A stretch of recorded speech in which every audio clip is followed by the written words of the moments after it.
Good morning, good afternoon, good evening, wherever you are on this globe, and a warm welcome, dear participants of today's webinar on transformation of food systems in India. My name is Valentina Maggiulli, and I'm the Deputy Head of Programs at SWISSAID, based at headquarters here in Bern, Switzerland. Food system transformation matters now more than ever. Around the world, communities are facing the combined pressure of climate change, degrading ecosystems, malnutrition, and deep inequalities, especially for smallholder farmers and women. At the same time, we see that current models of agricultural production are failing to deliver on healthy diets, stable incomes, or on climate resilience. We believe that transforming food systems is not only urgent, but also entirely possible. And it starts with approaches that put farmers, biodiversity, and justice at the center. This is why I'm particularly happy to shed light on the topic with examples from India in today's webinar.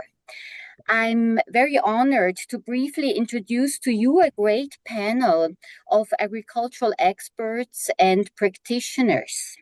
We will begin the program with insights by the country director of IFAD, Marc de Sousa-Shields, who speaks on the importance of profitable and nutrition-sensitive value chains for better health and improved livelihoods for smallholder farmers.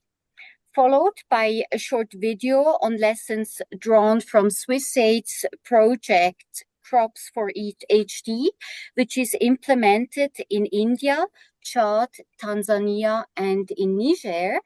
And together with a presentation on SWISSAID's integrated approach of food systems linking farmer-managed seed systems and agroecological production with gender transformative interventions and market development.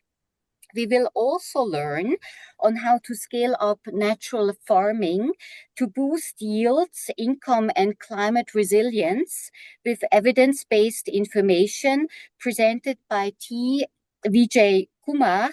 He is the Executive Vice Chairman of RySS and advisor to the Agriculture and Cooperation Department of Andhra Pradesh.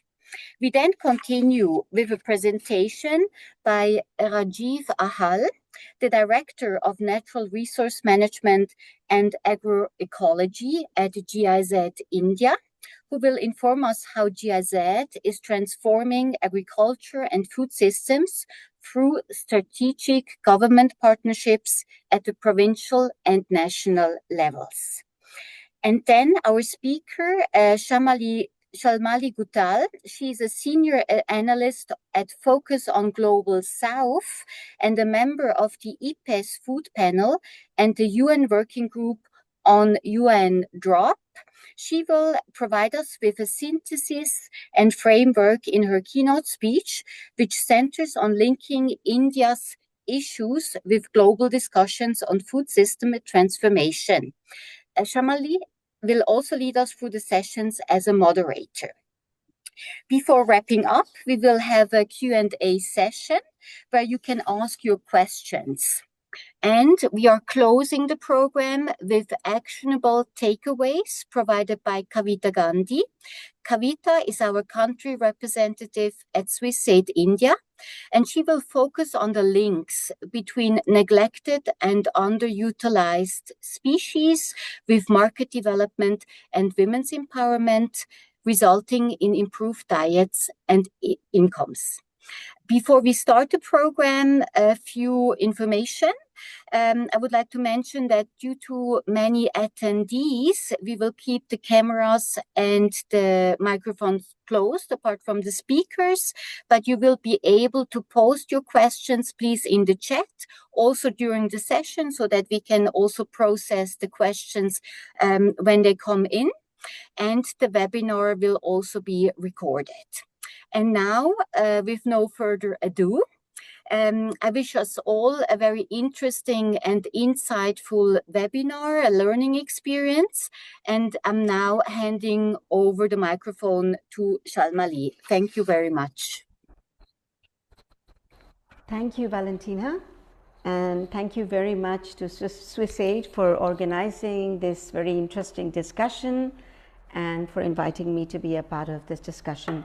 So without further ado, I will hand the mic or the floor over to Mr. Marc de Sousa-Shields.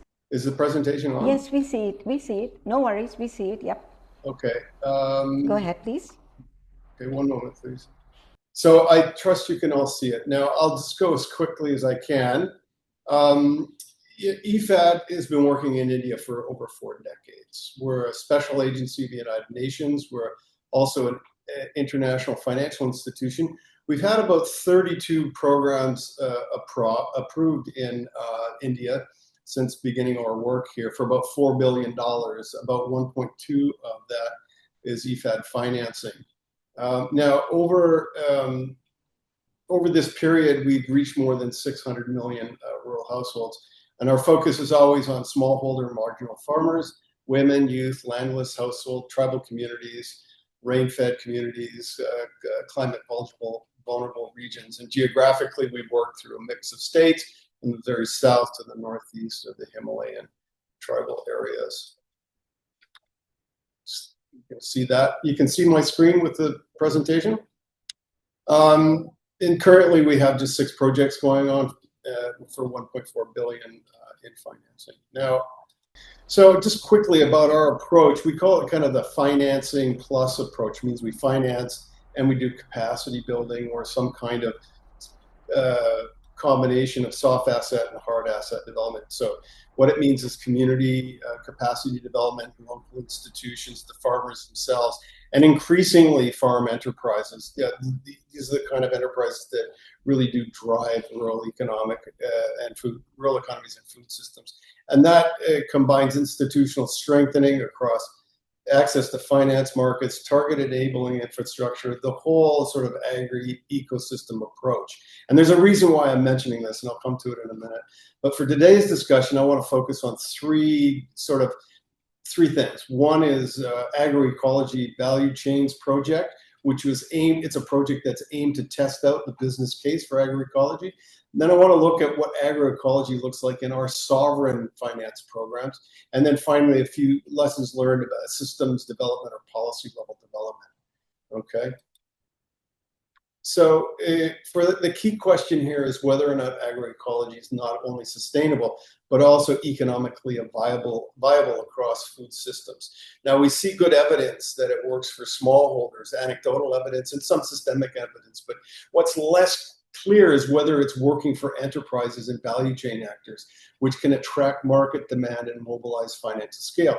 Now, remember, these are the kinds of production that will add lots of great nutritional value and livelihoods to the smallholder communities that we're working in, but more generally, even in the market itself. Now, it's critical that there's a market. Why? Because, well, smallholders' success ultimately depends on reliable market access and demand, and that's accessible, inclusive markets. Now, in India, as implied by a finance plus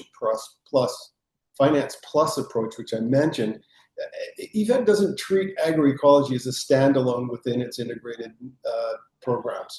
No, as a result, it's kind of difficult to isolate outcomes or assess how consistently agroecology can outperform and how value chains are responding and adapting to production and market signals. They're thin markets, they're growing markets. We want to see if these are long-term markets. We believe them to be profitable in the long term, but we wanted to test the assertion. And an opportunity came our way through a really great program called Investments in Agroecology Value Chain Projects, or IAVCP. It's a BMZ supported grant program from 23 to 27. Now, it's got a total envelope of about 17 million, 8.3 in grants to agroecological enterprises along the value chain. Along the value chain, everywhere, and it doesn't matter what commodity, it doesn't matter if they're urban or rural based. And to date, it's managed to support 65 enterprises and producer organizations, and we're targeting 100. reaching out to roughly 80,000 farmers, following a simple pathway. Demonstrate, de-risk, and then scale. Now, early results are encouraging. If bank financing is any indication, we haven't got profitability or revenue increase statements yet, but the projects have leveraged 37% more financing above target. This means, at least from a financing perspective, things look good. So this is kind of our test whether agroecology can succeed or not just as a farming practice, but as a viable business model for food systems.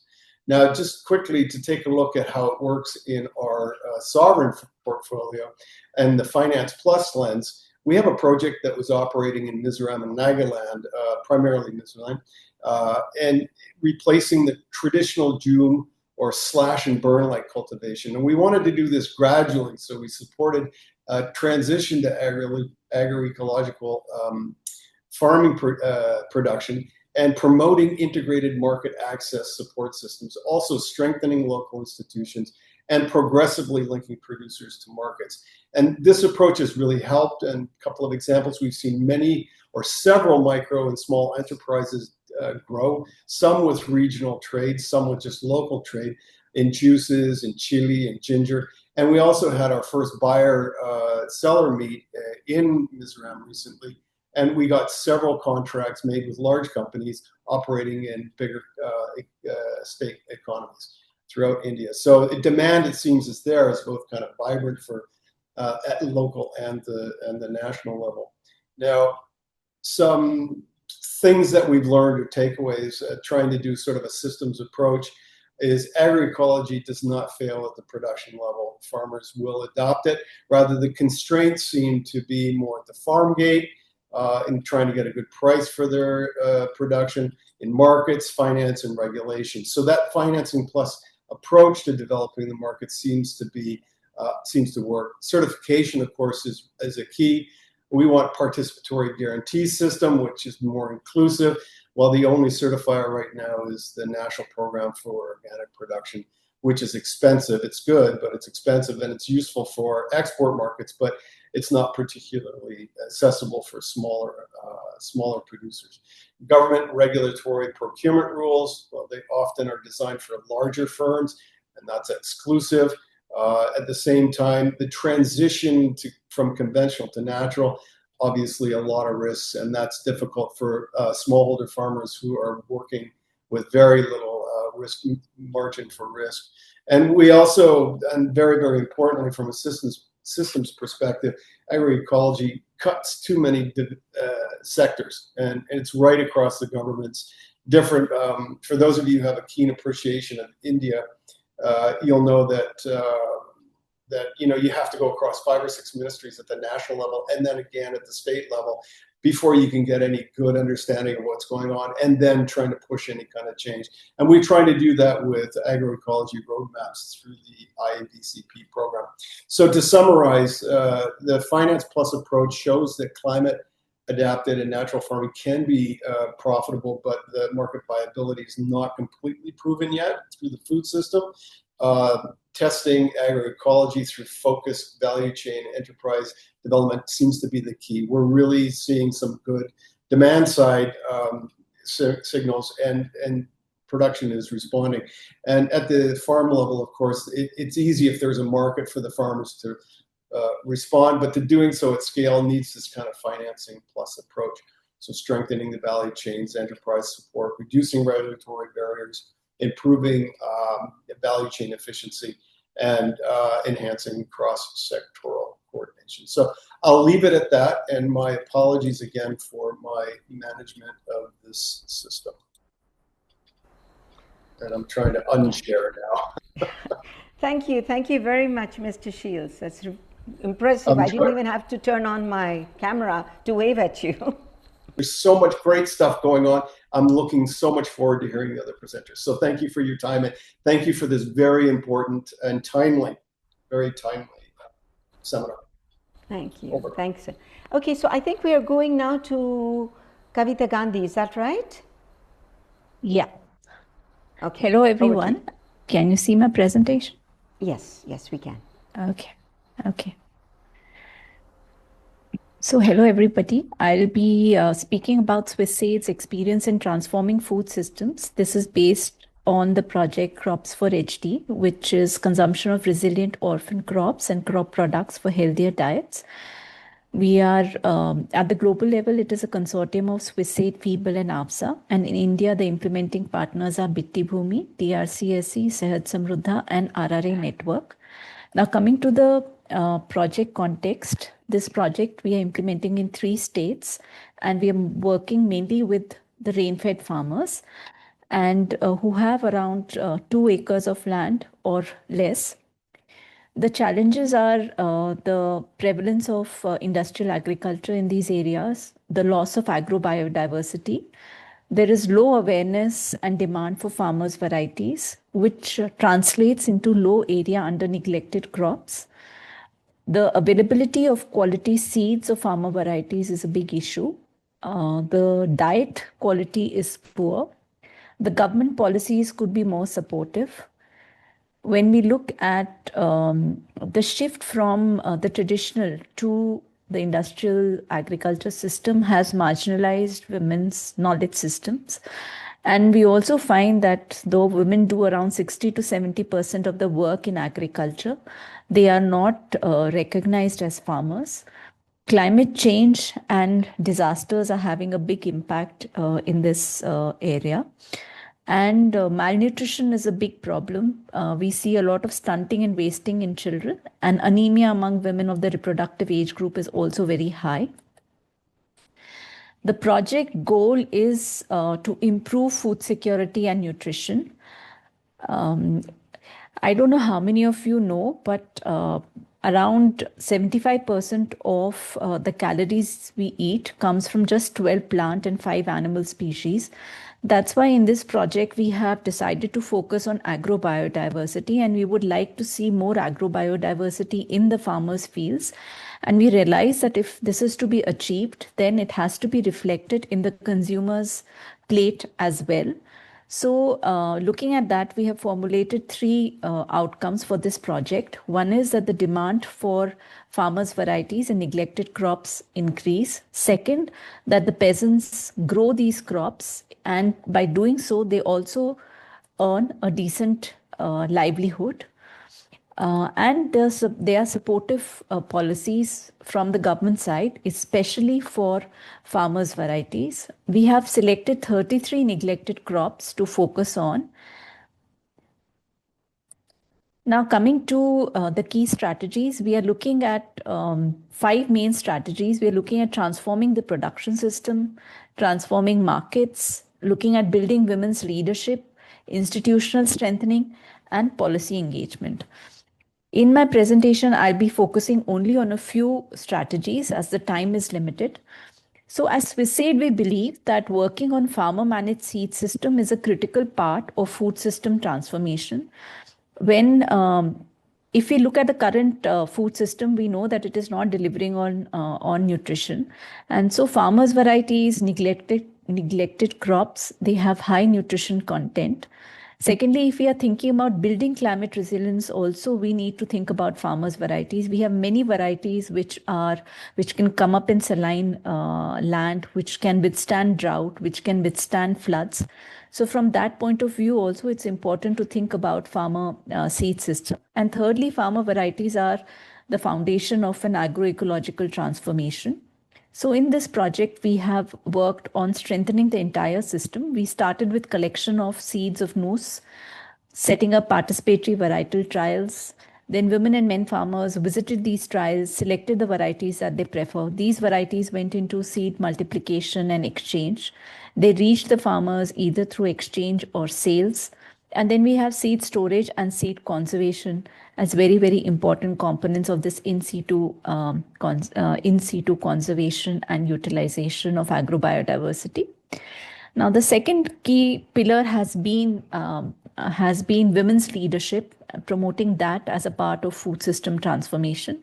When we go to the villages, we find that the entire knowledge about neglected crops, when we are looking for farmers' varieties, these seeds have been safeguarded by women, and they have knowledge about the nutritional benefit of many of these traditional crops. So we are building on women's knowledge base in this project. And consciously, we are trying to see that by doing so, we also valorize their knowledge and recognize their contribution. We are promoting women as champion farmers. And interestingly, in the new products that we are developing from the neglected crops, they are playing a leadership role in identifying as well as in standardizing these products. We are promoting women as managers, as leaders of enterprises, of seed banks. Now coming to the third pillar, which is on markets. So here a large part of our work has been on demand creation. So we have had food and seed fairs. We have organized awareness campaigns around schools, around rural markets, around housing societies which are linked to retail stores. And we've also popularize different recipes, organize cooking classes to popularize the neglected crops. Apart from the physical events, we've also used social media, and we have reached out to millions of consumers. We have developed new products. 12 innovative products have been developed to enhance the uptake by urban consumers. So for example, we've developed the horse gram powder, the little millet roti, the millet nutri mix. We have the lesser yam dumpling. So these are some examples of product development. We've also promoted entrepreneurship and farmer producer organizations who are adding value to the produce, and they're taking it to the urban markets. Now, in terms of what is it that our achievements have been, so we have been able to make a big dent when it comes to improving the availability of both seed and food. So we have many varieties of neglected crops which are there now in the community seed bank. The area under neglected crops has gone up. Now it covers around 40% of the total cultivable area. And the number of farmers who are growing the neglected crops has also increased. In terms of access, we have been a major breakthrough has been in terms of establishing separate market spaces for desi produce in the rural hearts, that is the rural markets. And 20 such separate market spaces have been established. We have also promoted social entrepreneurship and partnerships with organic retailers to take the produce to urban consumers. And we made a beginning when it comes to increasing incomes of farmers. We have a lot of work to do on it in the second phase. In terms of utilization, we've been able to improve the quality of diet, and we have data which shows that the consumption of neglected crops has increased, and the availability of processing units, the development of new products has definitely contributed to the improvement in the quality of diet. And we have contributed to the sustainability of the food system and building agency of women and men farmers. Now, coming to the learnings very quickly. So we found that women and men farmers, when we talk to them about nutritional benefits of neglected crops, when we highlight the link to culture and tradition, they respond. They increase the area under cultivation, and they also start consuming these crops. And this is not just for men farmers, but we've seen that even women farmers have equal access to the news produce. Secondly, what our experience has been is that in some places we've been able to enhance, we've been able to create the demand, but the production has not been able to match up with that. And this is something we realize that we need to work on. Then in this project, we had in the first phase in the design, we had decided just to focus on the neglected crops. And we've realized now that if we wish to enhance incomes and build climate resilience, we cannot just focus on neglected crops. We need to focus on the entire farm and the main and the neglected crops both. Farm gate marketing has come up as a very important strategy. And we are promoting women, the strategy of promoting women as champion farmers, as leaders of enterprises, as managers of seed banks is showing results. They are gaining confidence, they are gaining respect in their own households and in the society. In the second phase, we will be focusing on increasing production. We will be focusing on deepening our engagement with markets such that it translates into incomes. We will be increasing the number of farmers we are working with. We will be running more tailored awareness campaigns so that the awareness converts into demands. We'll continue to build women's leadership, focusing on strategic needs, and we will be deepening our policy engagement work. Thank you. Thank you very much, Kavita. Thank you for staying in the time. Then I'm handing it back quickly, to you to please explain the poll, please. So I'll be showing you 2 questions, and I would request the participants to go to the Mentimeter and to respond to the questions. 1 second. So basically, to all the participants, what Kavita is going to do is she's going to put up the Mentimeter and she's going to put there 2 questions, and very quickly we will have to click on the Mentimeter, that link that's there on our screens, and respond to the question. What is the critical issue that the food system transformation project in India should address as a priority? And then that is the first question. That's our first question. Okay.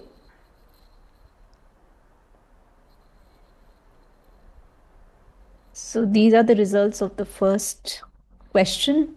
So the first question was, what is the most critical issue regarding food system transformation that India should address as a priority? So many participants believe agrobiodiversity, use of chemical fertilizers and pesticides, and access and control over natural resources. These are the 3 which get the most thumbs up. And then we have degradation of 43%. Actually, the largest number is on incomes. So they say that income is the biggest issue, followed by loss of agrobiodiversity, use of chemicals, and access and control over natural resources. Now coming to the second question. So the question is, in your experience, what is the most urgent to achieve healthy diets? So people have selected all of the above. So basically working on the production system, working on awareness and education on nutrition, ensuring consistent supply to consumers, labeling has not gotten that much. Labeling of processed food, high in sugar and fats, focusing on women's empowerment. So 71% believe that working on all these areas is important. So thank you everyone for sharing your views. Now we'll go back to the speakers. Over to you, Shalmali. Thank you, Kavita. So I think our next speaker is Mr. T. Vijay Kumar. Is that correct? Yes. Mr. Vijay Kumar? Yes, please, Mr. Vijay Kumar, the floor is yours. Thank you. Good afternoon, everyone, and thanks to SWISSAID for this very informative and useful webinar. So in Andhra Pradesh state, our vision is that all farmers should transition to natural farming. We have 6 million farmer households and 2 million farm worker households. And we are saying the transition is required for farmers' prosperity, human health, and planetary health. Now, this is a program we started in 2016. And in the last 10 years, that means 9 years, we reached 1.13 million farmers last year. And this year, we will be reaching 1.8 million farmers. That means 30% farmers in the state, covering 8,400 villages, are transitioning to natural farming, and they cover an area of 13%. So in the next 5 years, I think we'll be able to reach around 60%, 70% of the farmers in the state. So we have reached a takeoff point in making it a universal program or as a default option for every farmer. Now, before I go into the results of our work and how we have implemented, I just want to inform everyone that natural farming is based on a modern and emerging science. This science originated in the US, Europe, and Australia about 30 years ago. So it's not the same as traditional agriculture practiced by our forefathers or a biofertilizer-based organic farming prevalent in the modern days. And this works on a better understanding of the soil microbiome. And we have established that there is no need for even 1 gram of external fertilizers, whether it's synthetic or organic. The biological inputs that we use are basically meant to stimulate the soil microbiome to make these nutrients bioavailable. So that's the basic difference between natural farming and inputs-based organic farming. So there are the natural farming principles. These are our 9 general principles. But the key is to have it's very simple, to have biodiverse crops throughout the year, 365 days of the year. And that is the key, because plants actually feed the soil, and the microbiome, soil microbiome, which is fed by the plants, in return makes all the nutrients bioavailable. And this is a very important paradigm shift. And this was my aha moment when I discovered this. Of course, in addition, we need to have minimal tillage, farmers' own seeds to be used, indigenous seeds preferred, and biostimulants as catalysts to trigger soil biology. They're not meant as fertilizers. So these 9 principles are based on the modern and emerging science of regenerative agriculture or natural farming. I will go into the results. We also saw 43% of the audience present believe that farmers' prosperity is very key. So the first year of transition is critical. So there is a myth world over and in India that moving into organic farming, moving into natural farming means that the yields will drop, farmers will incur losses. So therefore they need subsidies, they need premium prices. So what we are able to establish is that in the first year of transition itself, both the costs are reducing and yields are increasing. As a result, we have in the first year itself net incomes increasing from 19% to 36%. So we're saying transition is an opportunity and not a pain. And the best part is, this is the data for about 6 important crops which account for 60%. And this is the best part of it. So every year, as the soil fertility improves, farmers' knowledge improves, yields keep on increasing year on year, costs keep on decreasing year on year. So the rate of increase of net income is very high. And paddy in Andhra Pradesh accounts for about 46% of the cropped area. So therefore, we are able to establish that natural farming means higher income from year one. So there's no loss, there's no need for any subsidy or premium pricing. The other very important thing which attracts farmers to natural farming is resilience to cyclones, floods, and droughts. So the recent cyclone, October 2025, you can see neighboring plots of land, natural farming plot, no damage, and a chemical farm plot is completely damaged. You see a banana field, natural farming is intact, and chemical farming field is totally damaged. We also look at what makes it strong. And as you can see here, the root development in the natural farming plot is much better. We also discovered a very important factor, not only the roots, the shoot system is also different.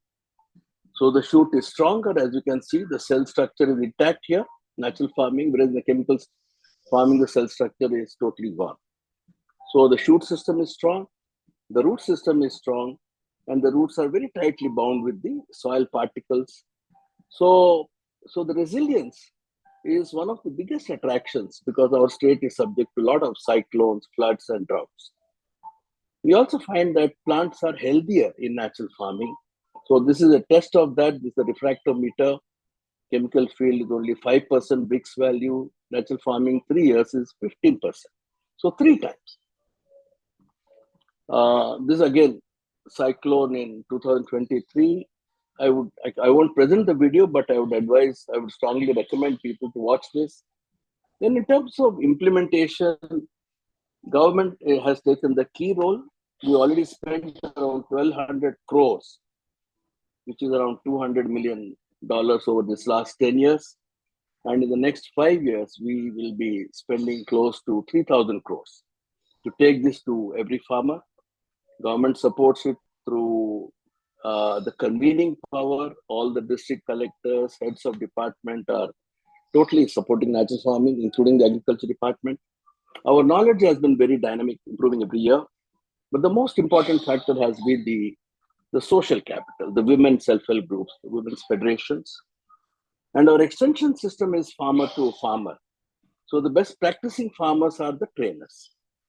And government, NGOs, community-based organizations play this facilitation role because you need a long-term hand-holding support. And we also have collaborations with global and national institutions and scientific experts. So this has led to, and I just summed up here that we don't offer any financial inducement for farmers to join. And it's a do-it-yourself farming. We don't promise any premium. And we also want prosperity through this. So this is, our idea is that, every farmer should earn around 25,000 rupees per month, 1 acre to 2 acres, and every month through natural farming. So we already have very successful cases. We also have an anytime money model. Very interesting, because on just 1/5 of an acre, we expect farmers to earn from 5,000 to 15,000 rupees per month. This also includes the household nutrition. And these are the international research partnerships that we have, because we want to go with the best of science in the world and within the country. And I just leave this photograph for you. We find that natural farming has a very important cooling effect on the soils. You can see here 20 degrees centigrade difference between a barren soil and a natural farming plot of land. So, of course, 10 minutes is a very short time, but I'll conclude now. There are multiple benefits from natural farming, and we don't need to use any kind of incentive to ask, want farmers to change. And there are tremendous health benefits, biodiversity benefits, resilience to cyclones, floods. And we are also saying prosperity through natural farming. We are not saying there's some marginal improvements in incomes. I'm saying 3 to 5 times your income should increase. And I feel very strongly we have some very important global institutions working with us. The other environmental benefits of natural farming are going to be very powerful drivers, including the last slide I presented, that is the cooling impacts. So we are in talks with the Potsdam Institute of Climate Impact Research to work on this. And we've had delegations from 56 countries visiting us. So we have taken this work to Zambia and Sri Lanka. And in India, we are working in 22 states, incubating this model. So thank you very much. Normally, I require about 1 hour, but you want me to do it in 10 minutes, so it's not possible. But this is the best I could do. Thank you. Thank you very much, Mr. Vijay Kumar. In 10 minutes, you actually raised the hopes. You can see how much excitement there is. I think many people are having aha moments, even without actually going to the field. Thank you very much. So now I'll move on to our next speaker, Mr. Rajeev Ahal. Mr. Ahal, the floor is yours. Thank you to SWISSAID and all the colleagues here who have presented, and also I think it shows so much is happening across India and also globally. So this is known to us, right? That we are what is agroecology, right? So the 13 principles or approaches on the right-hand side are all known to you. And sometimes I think we have different ways of approaching agroecology. So there are organic farming, there's natural farming. Somebody is calling it climate resilient, smart agriculture. Somebody is looking at it from a food, water, energy nexus. Somebody is calling it regenerative. I think there's also been too much time spent to try to differentiate between the different approaches. And I think from a transformational perspective, we should look at all of these contributing to the larger agroecological changes. And of course, some of these are very unique. For example, organic farming would possibly be only done by the more well-off farmers who can take risks, can invest, and are working on commodities that have a market value. Whereas natural farming, as what Vijay ji shared, it would also start more and more with farmers who are rain-fed, smaller fields, and on the other end of the spectrum. So I think using agroecology as the frame to bring things together from a systems perspective becomes important. Next slide, please.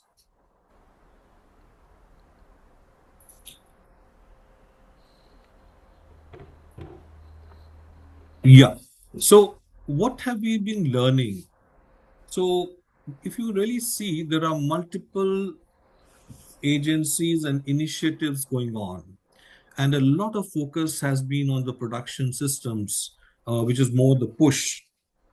But also in the long run, if we want a scaling of the adoption, then on the demand side with the consumption systems, we have to also work on the pull. And if you see currently, we have lots of civil society organizations. I've named some of them: CAT, APCNF, RRA Network, NCNF, WASN, and hundreds of them at a local level doing their own work.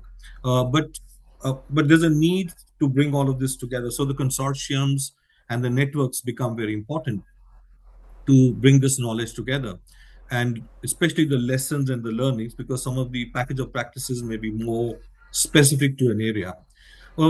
To its credit, the government, both at a national and state level, as also what Mark pointed out, some very interesting programs are out there to support NMNF, Govardhan, PM Pranam. Some states already are frontliners and they're already showing how it can be done. NABARD has a Jiva program where it is almost working in 30 states in showing how financing for agroecological models could be done.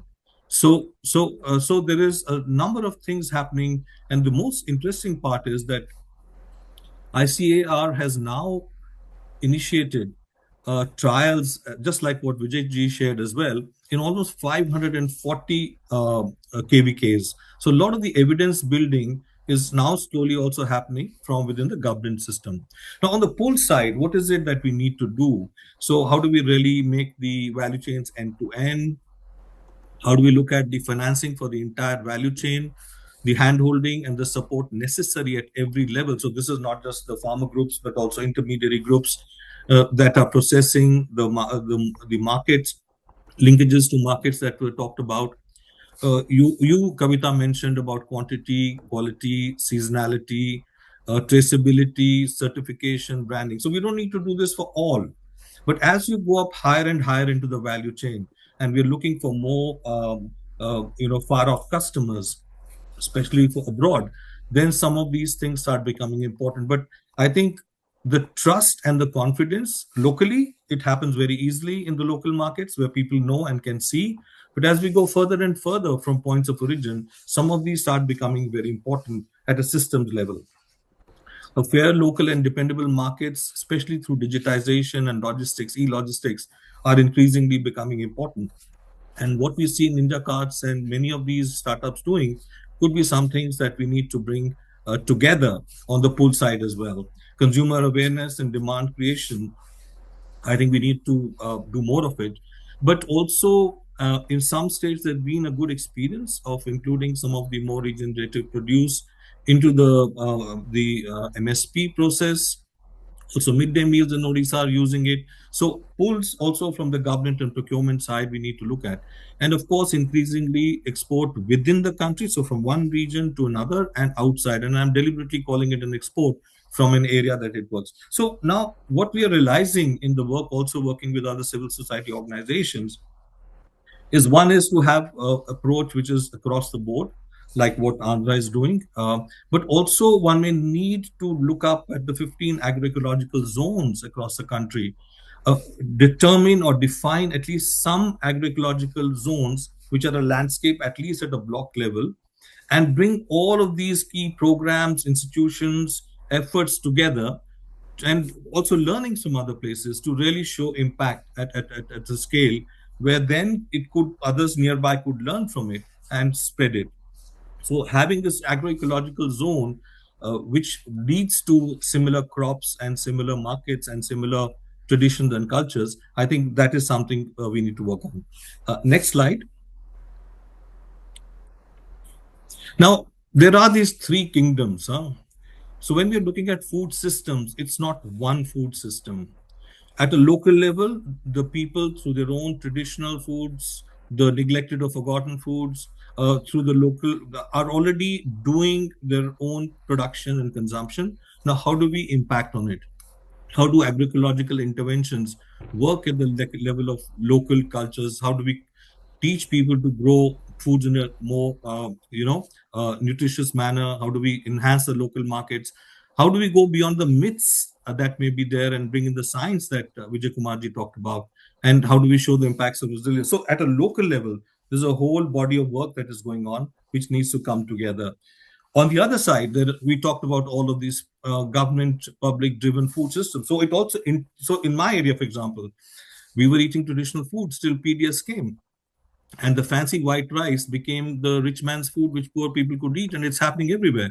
So how do we look at the government and public-driven food systems and also work at that level of advocacy to make changes? And there are some areas that I have mentioned here, which one can pick up and look at. There have been some successes initially around the International Year of Millets. Could this be also built up? Some states are already paying farmers who are producing natural food higher MSP prices. For example, Himachal adds another 8 to 10 rupees for wheat, maize grown by natural farmers. So could we look at now bringing the government system also to change and to bring to the same support ecosystem as a very important partner to, some of these things around the landscape?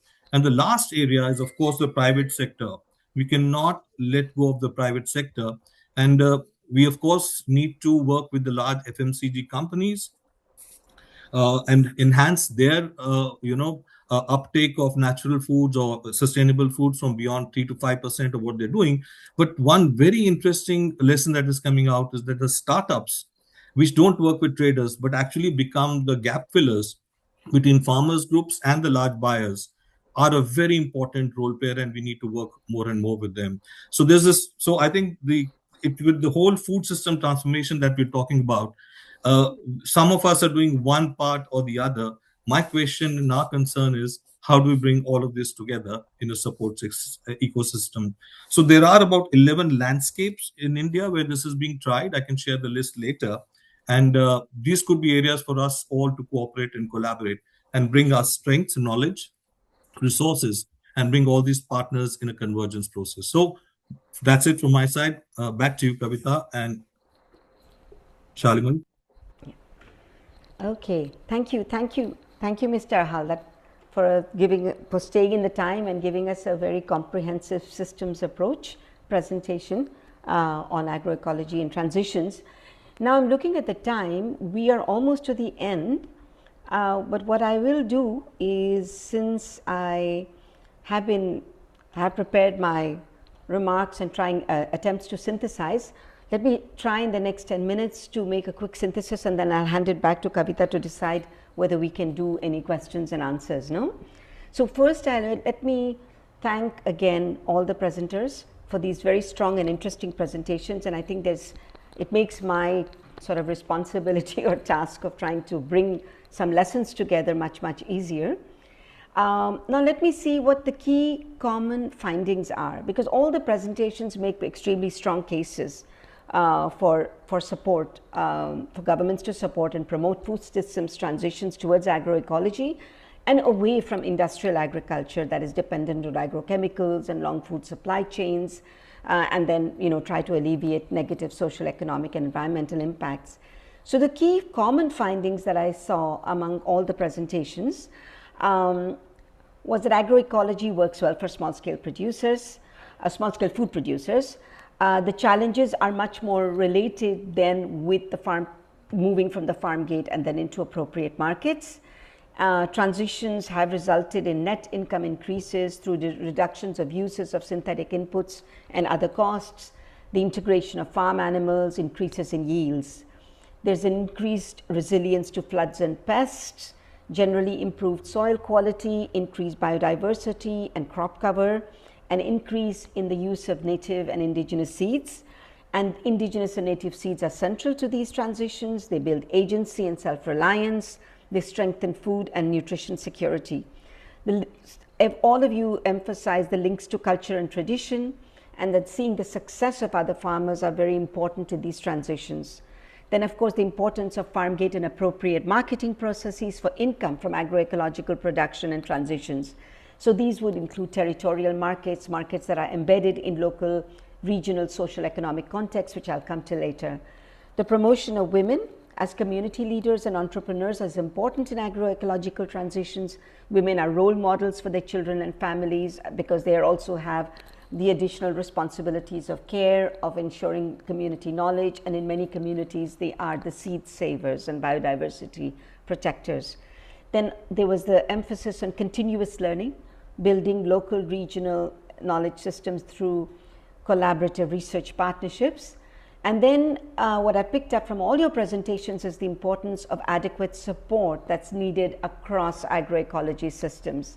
These are financial support, but also quality related.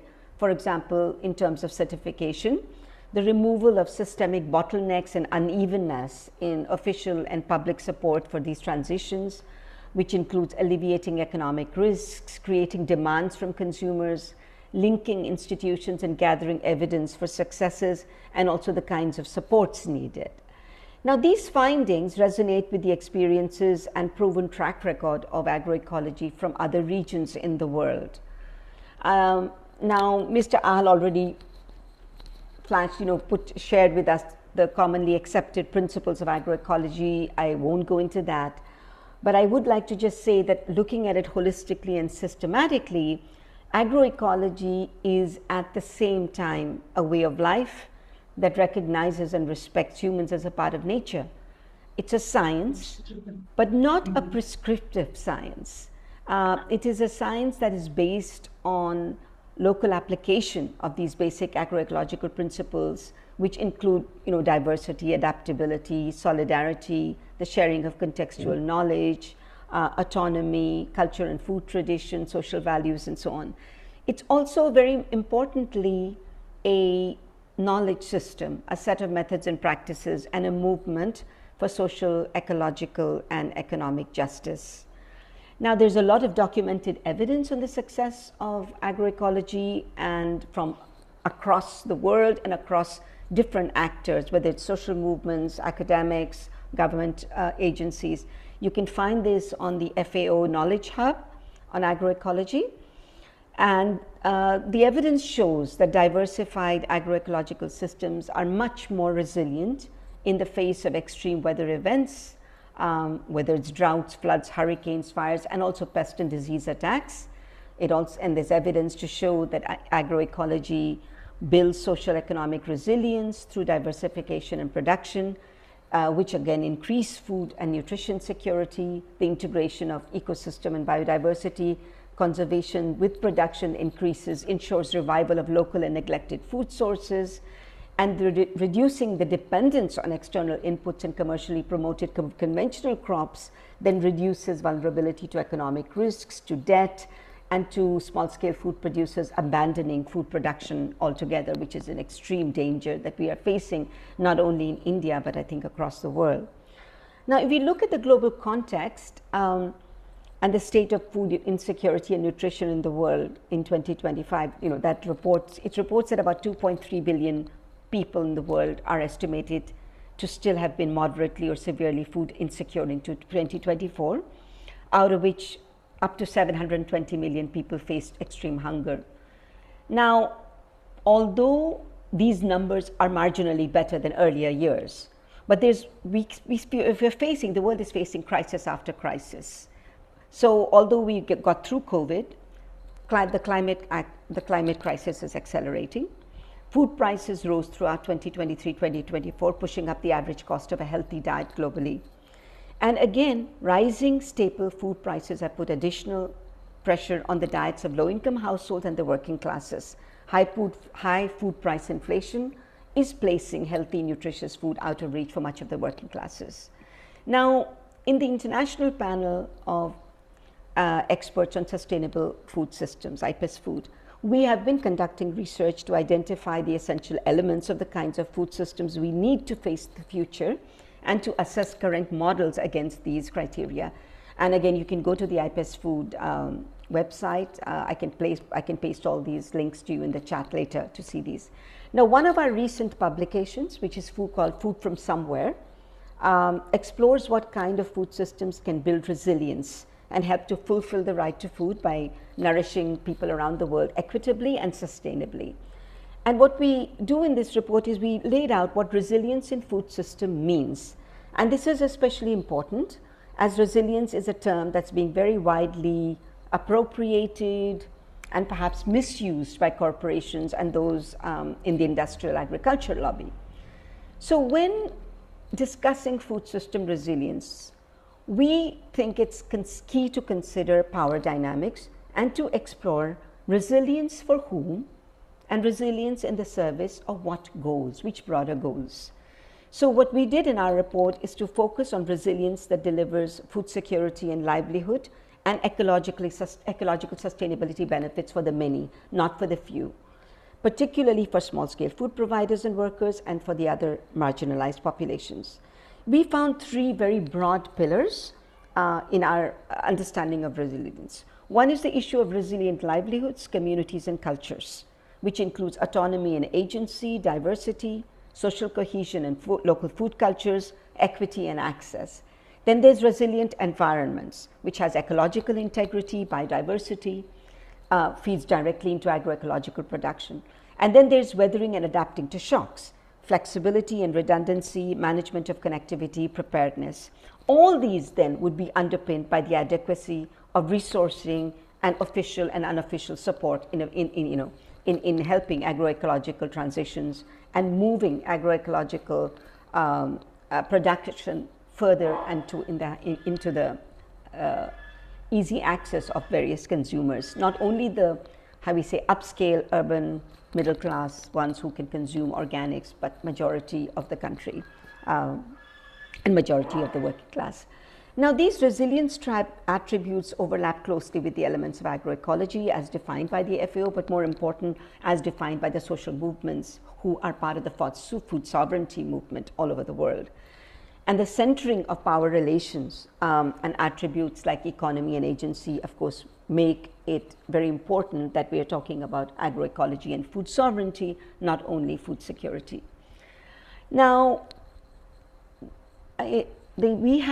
what we've seen is that the kind of support that agroecology needs doesn't end just with production. And this is something that all the speakers brought up.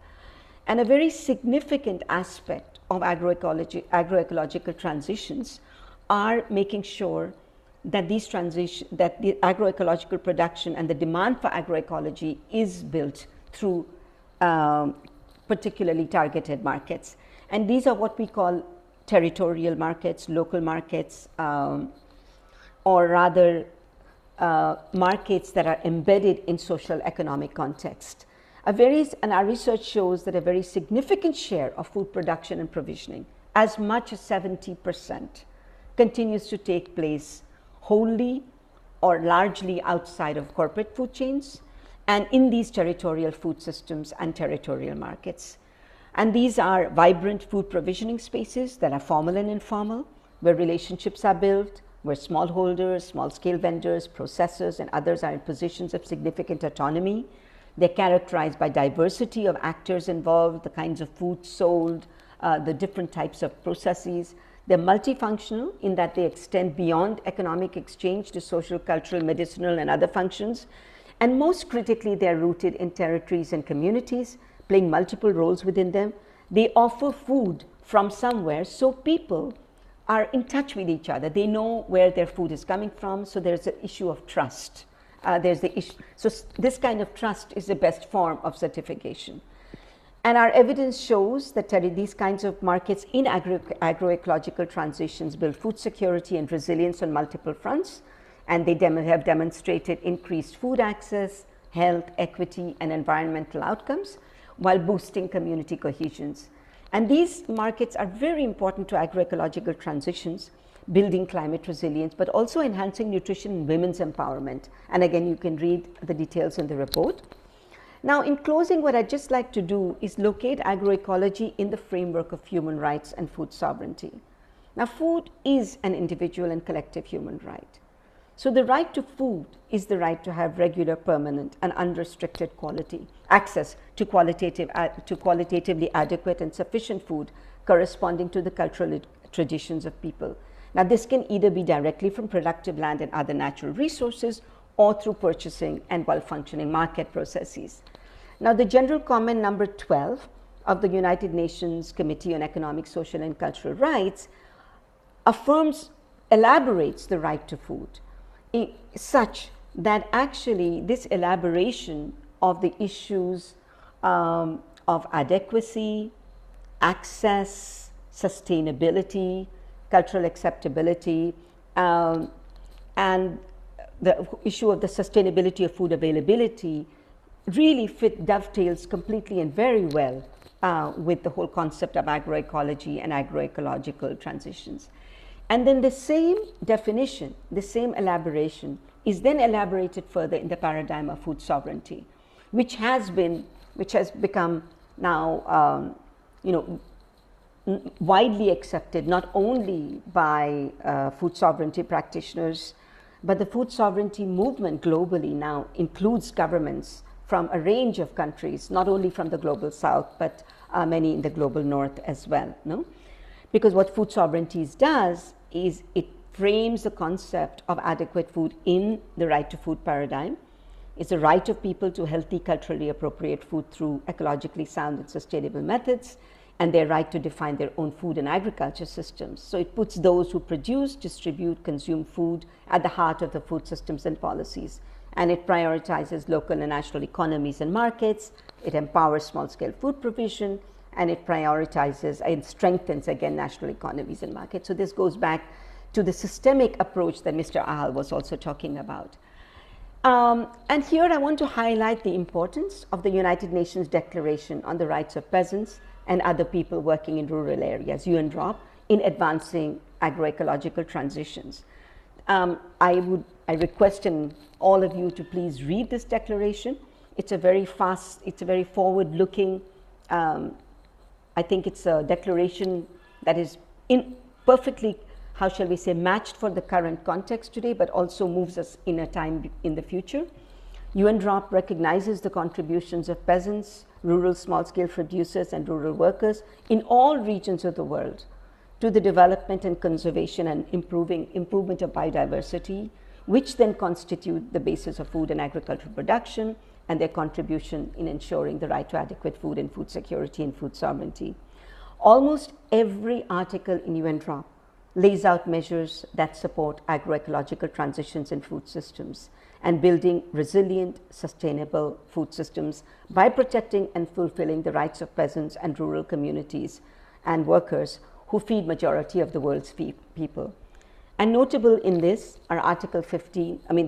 I won't go through all the articles because I'm looking at the time. We don't have actually enough time here to go through all that. But I request all of you to please read UNDROP and please also look at the publications and the evidence that's been available in all the research publications that we have. And in closing, all I would like to say is that agroecology is about a deep systemic transformation of our economic and social systems in the face of this deepening climate change and what looks like an era of, recurring epidemics and pandemics. It's one pandemic, one crisis after the other.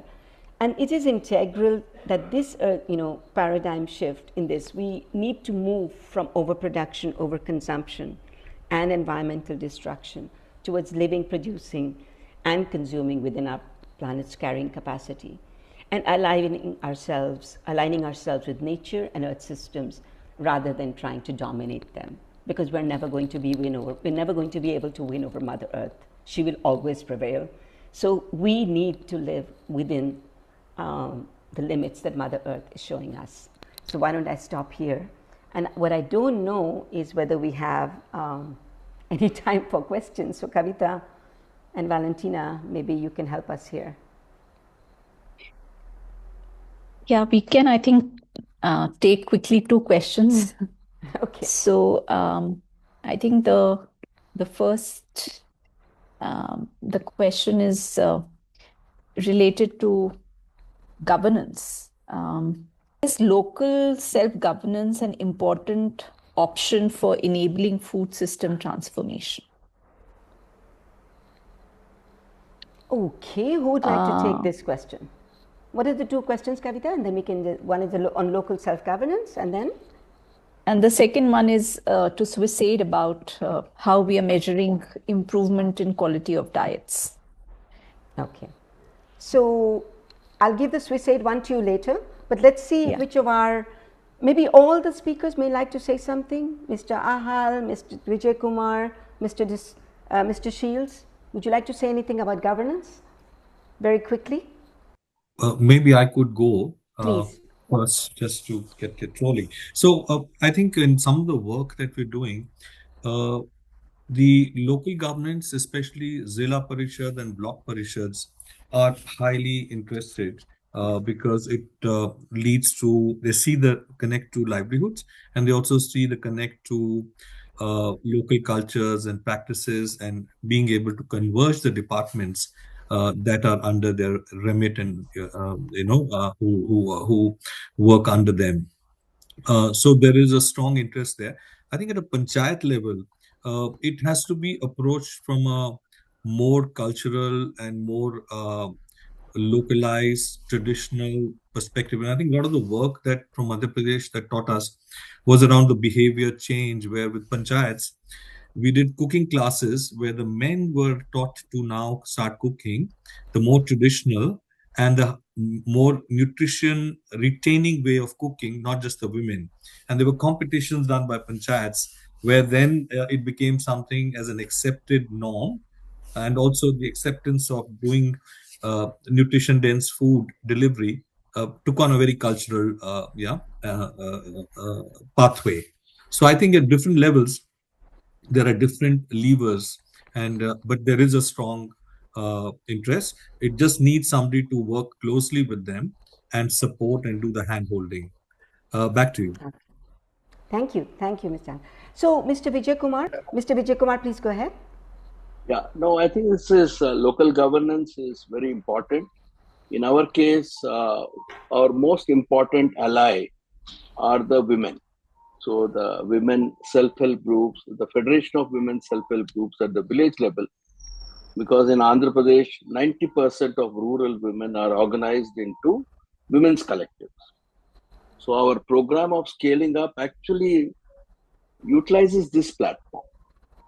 So once they own it up, they then take the responsibility of talking to the Gram Panchayats and other stakeholders, the school teachers, the Anganwadi. So the key women, they're also the miracle makers. So whatever success we have is on account of investing in building this agency of women. So the government in partnership with women, government in partnership with local self-governments is the key. And in our case, it's very simple. We have to cover everybody. So nobody is left out. And so even the poorest of the poor need to be included. So it's a universalization mandate. So it brings everyone to join this. Thank you.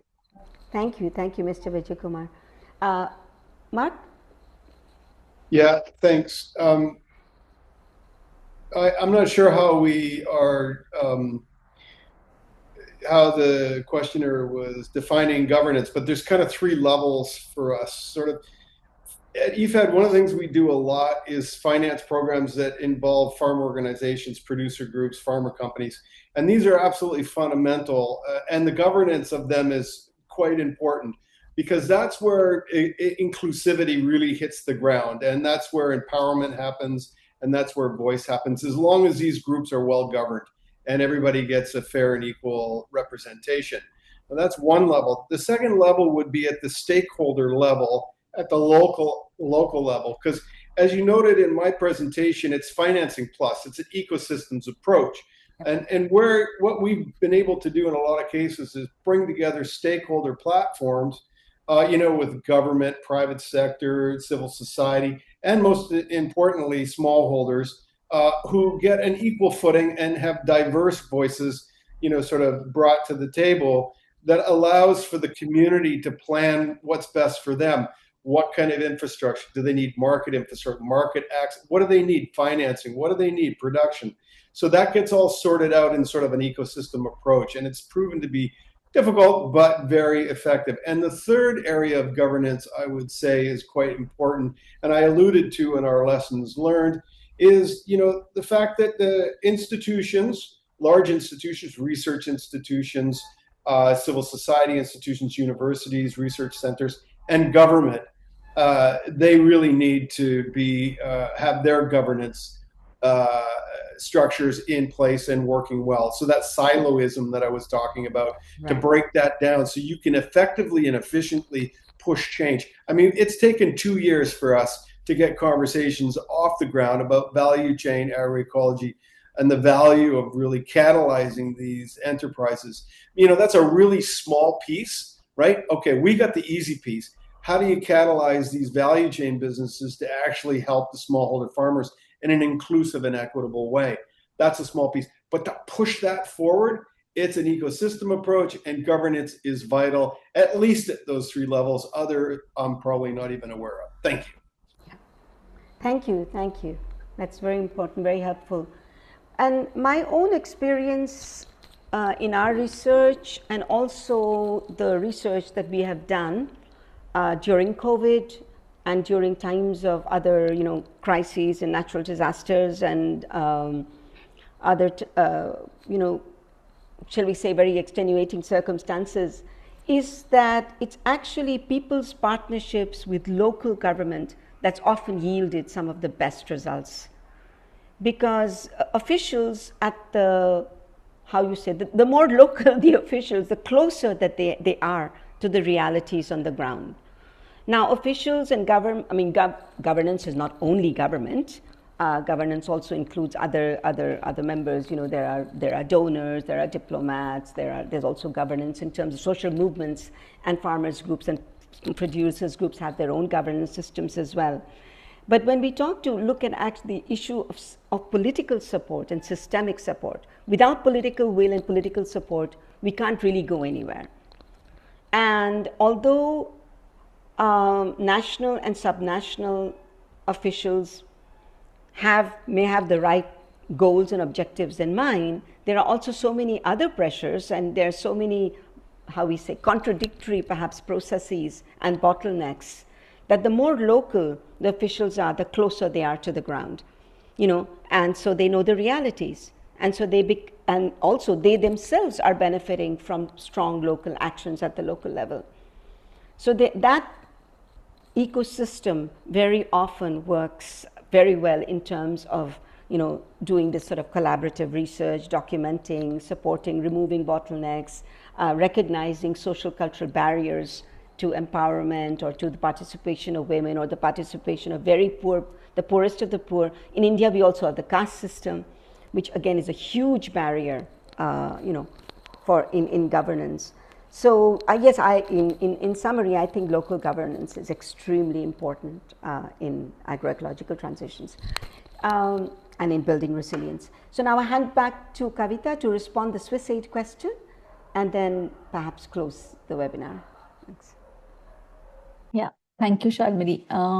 So there was one question about how we are measuring the improvement in diets, quality of diets, and consumption of nose crops. So we used two indicators. We used the food insecurity experience scale, and that was one. But the data with that, which we got, was not. It was not explainable. So then we used other indicators as well. We looked at consumption of neglected crops in the last 3 days, and we saw how many farmers were consuming, women and men farmers were consuming more than 4 crops. And now in the next phase, new phase, we've included MDDW, which is looking at the minimum dietary diversity for women. So I think we've come towards the end of the webinar, and so on behalf of SWISSAID, I would like to thank all the speakers and all the participants for joining us. There are many questions, but I hope the conversation has just started and we can continue to be in touch over email.